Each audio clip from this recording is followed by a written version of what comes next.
Bitcoin serves as the digital foundation of money. And so as a digital foundation of money, its real power is you can build things on top of it.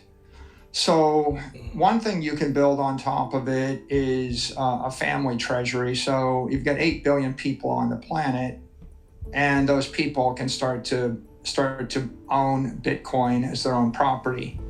But the other thing you can build on top of it is a corporation.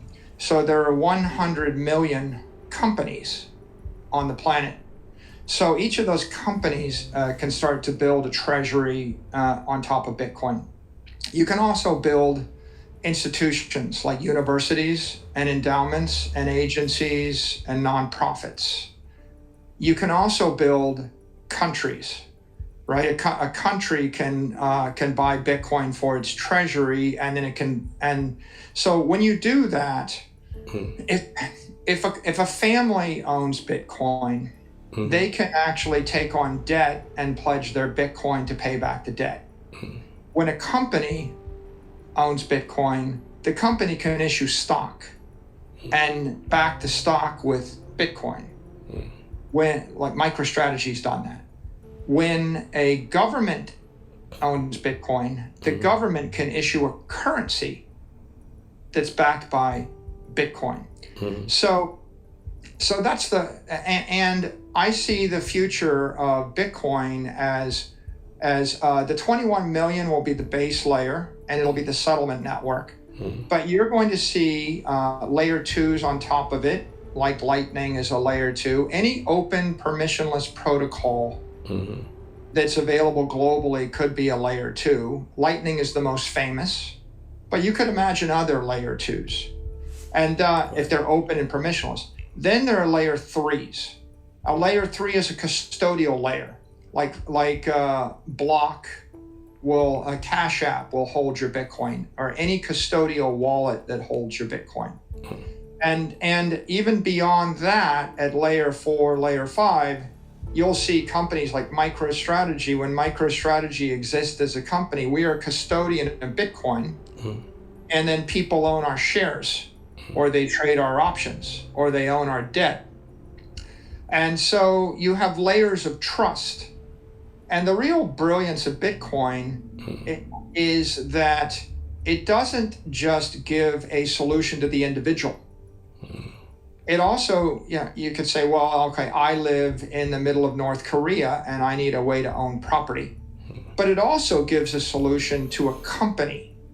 So if you have a company in Venezuela, or a company in Argentina, or a company in Turkey, and they want to own property and protect their own financial sovereignty, it's a solution for them.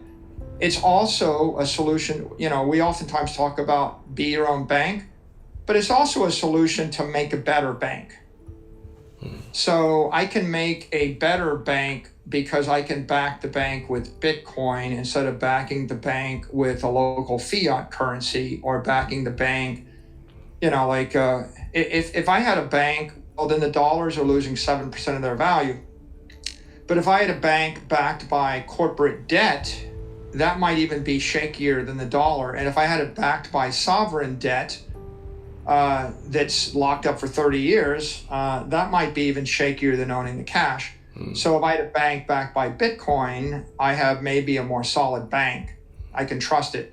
Now, that's the Bitcoin future. The Bitcoin future is Bitcoin fixes everything. So it spreads to 8 billion people, 1 billion families, 100 million companies, 100,000 agencies and institutions and universities, 180 countries, right? Bitcoin is going everywhere.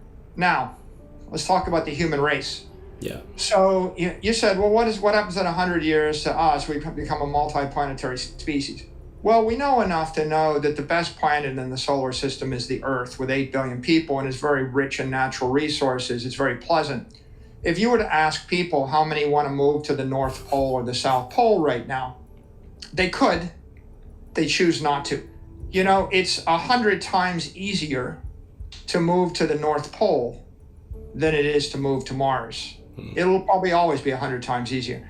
So how many people that you know want to move there? The answer is not that many. Yeah. So what will likely happen, before interstellar travel, if you're just talking about multiplanetary travel, is perhaps we'll go to the moon or asteroids or Mars in order to do some mineral mining or to do some science or to do something.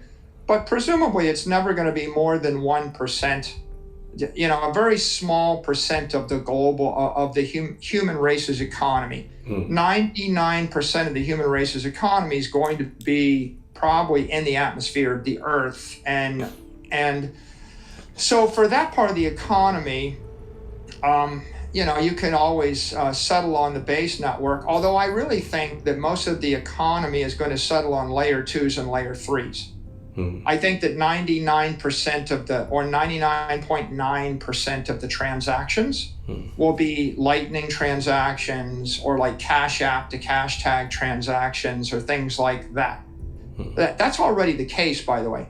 If you counted the number of transactions that involve Bitcoin exposure on the base layer, and then you compared it to the Bitcoin transactions on Lightning, or the Bitcoin transactions on the crypto exchanges, which are layer 3s like Binance and Coinbase, or you counted the number of transactions of derivatives like MicroStrategy stock or Grayscale or ETFs or futures or options on NASDAQ or the CME, or you counted the number of peer-to-peer transactions on Cash App, what you would find is there's a lot more transactions, an order of magnitude, 2 orders of magnitude more, going on layer 2s and layer 3s already.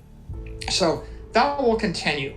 So now you get to the issue of, well, is Bitcoin going to be useful, if you have people living on the moon or living on Mars? Well, it will be. What will happen is, if I was there and I had Cash App, and if I needed to transact, well, I've got a Cash App balance and Cash App is custodial, or I would have a Lightning wallet and I would transfer it that way. Now, if I get so far away from the Earth that it takes like 10 minutes to do it, minutes to do a transaction, to send things, well, you're actually going to have a bank on Mars. And that bank on Mars will be a custodian, a layer 3 app. Like, for example, 55 million people can move Bitcoin instantly for free between each other on Cash App right now. You can create Mars app. You can put it on Mars. And, if you have 5 million or 50 million people that happen to be there, they could move Bitcoin between themselves on Mars. And you would say, well, you have to trust Mars, Mars app.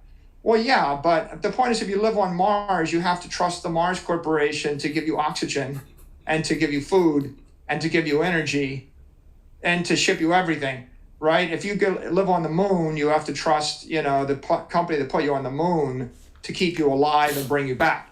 So there is going to be a trusted relationship. And you can actually imagine that you can move Bitcoin anywhere.